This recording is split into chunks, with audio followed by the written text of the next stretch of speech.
और कोटद्वार से विधानसभा चुनाव जीतकर आई रितु खंडूरी, उनकी माता से बात की न्यूज 18 ने और उनकी माता ने कहा, जब उनसे सवाल किया गया कि क्या कैबिनेट का हिस्सा होंगी रितु खंडूरी, जिनके पिता बीसी खंडूरी बीजेपी की ओर से उत्तराखंड के मुख्यमंत्री रह चुके हैं, तो रितु खंडूरी की माता ने कहा कि उनकी बेटी में वो क्षमता है, नेतृत्व करने की क्षमता है, वो टीम लीडर के तौर पर बेहतरीन काम कर सकती है और ऐसे में उन्हें कोई बड़ी जिम्मेदारी दी जाती है तो उस जिम्मेदारी को बखूबी निभा सकती है रितु खंडूरी।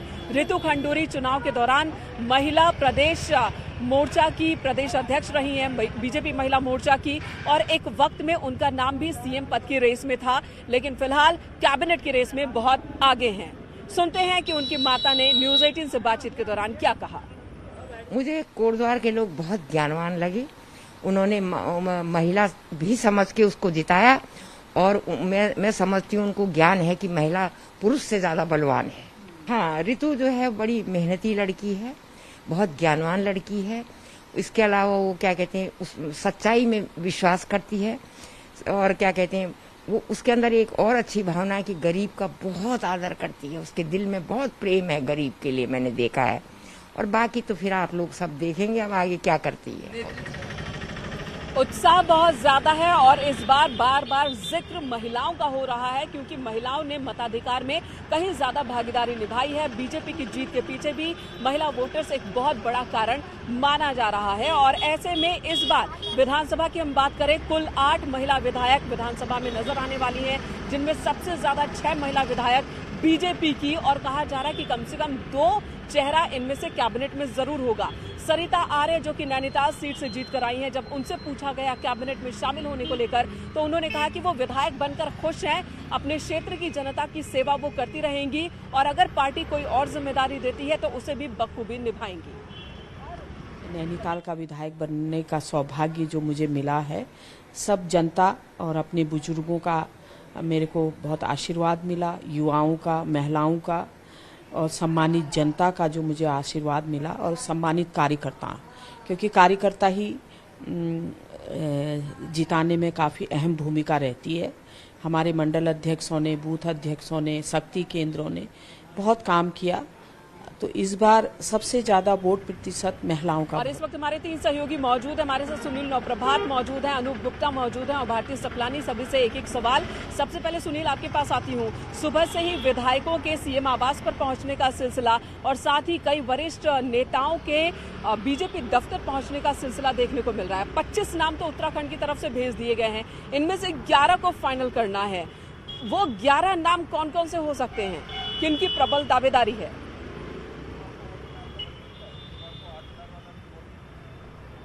देखिए, मैंने कहा जो कैबिनेट है वो एक तरह से सरकार का चेहरा होगी और यही कैबिनेट अगले 5 सालों में जो विकास का रोड मैप है उसको धरातल पर उतारेगी, विकास का खाका खींचेगी। इसीलिए कैबिनेट को लेकर गंभीर विचार मंथन चल रहा है। और जिस तरह से अभी आपने खुद बताया कि दिल्ली को 25 नामों की लिस्ट भेजी गई है, 25 विधायकों की लिस्ट भेजी गई है। इसमें से शॉर्ट लिस्ट किए जाने हैं 11 विधायक, क्योंकि उत्तराखंड में मुख्यमंत्री समेत 12 लोगों की कैबिनेट होती है, तो 11 विधायक इसमें से शॉर्ट लिस्ट किए जाने। तो इसमें जो जानकारी हमारे पास है, इसमें क्षेत्रीय समीकरणों को भी देखा जाएगा, जातिगत समीकरणों को भी देखा जाएगा, इसके साथ साथ सामाजिक समीकरण भी इसमें देखे जाएंगे और साथ ही साथ एक्सपर्टीज भी इसमें देखी जाएगी। कौन विधायक किस क्षेत्र में एक्सपर्ट है, जैसे कि उदाहरण के लिए मैं आपको बताऊं कि चार्टेड अकाउंटेंट कोई हो सकता है, इंजीनियर कोई हो सकता है, डॉक्टर कुछ हो सकता है, तो उसको भी इस कैबिनेट में जगह मिल सकती है। यानी कि जो पुरानी कैबिनेट है, हम ये भी कह सकते हैं कि ये सिरे से आपको कैबिनेट चेंज मिलेगी, नई कैबिनेट आपको मिलेगी। खासकर 3 मंत्री तो इसमें डेड श्योर हैं, जो चेंज होने ही होने हैं। 2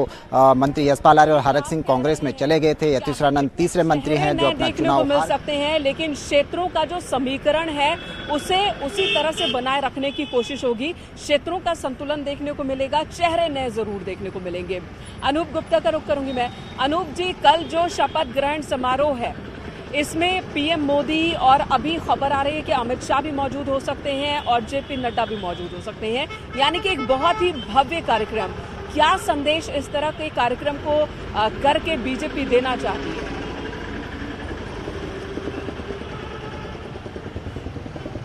देखिए, मैंने कहा जिस तरीके की जीत मिली है, जश्न भी उसी तरह से बीजेपी मनाना चाहती है, क्योंकि उत्तराखंड में कई मिथक को तोड़ करके बीजेपी दोबारा सत्ता पे आई है। तो ये एक बड़ा दिन है और प्रधानमंत्री नरेंद्र मोदी का जो है इस देवभूमि से अपना लगाव रहा है। ऐसे में ये जो जीत है, ये जो भारत जो बीजेपी ने प्रचंड जीत दर्ज कराई है, उसका महत्व तो अलग हो जाता है। यही वजह है कि प्रधानमंत्री नरेंद्र मोदी शपथ ग्रहण समारोह में मौजूद होंगे। इसके अलावा गृह मंत्री अमित शाह मौजूद होंगे। इसके अलावा बीजेपी शासित राज्यों के जो सभी मुख्यमंत्री हैं उनके भी आने की संभावना है। कई केंद्रीय मंत्री इस शपथ ग्रहण समारोह में आएंगे। इसका अर्थ ये कह सकते हैं कि जिस तरीके से उत्तर प्रदेश में जीत हुई है और वहां पर भी एक भव्य कार्यक्रम आयोजित किया जाएगा, उससे ठीक पहले उत्तराखंड में भी इसी तरह का एक कह सकते हैं कि शक्ति परीक्षण, एक तरह से एक प्रचंड जीत का जश्न ये बीजेपी की तरफ से देखने को मिलेगा। और बीजेपी ये बताने की कोशिश करेगी कि राज्य चाहे वो छोटा हो या बड़ा हो, बीजेपी के लिए बहुत महत्व रखती है। और जिस तरीके से उत्तराखंड की जनता ने बीजेपी पर विश्वास जताया है, उस पर खरा उतरने की हर संभव कोशिश की जाएगी। और यही वजह है कि कैबिनेट को लेकर के भी लगातार जो है मंथन किया जा रहा है, जिसमें हर समाज के हर वर्ग के लोगों की प्रतिनिधित्व हो या जातिगत आधार पर प्रतिनिधित्व हो, या जिस तरह से अपने हमारे सहयोगी बता रहे थे कि एक्सपर्टीज, विभिन्न क्षेत्र के जो एक्सपर्टीज है, यानी और आज शाम तक उम्मीद है, आज शाम तक उम्मीद है कि वो लिस्ट फाइनल हो जाएगी। कल शपथ लेना है इन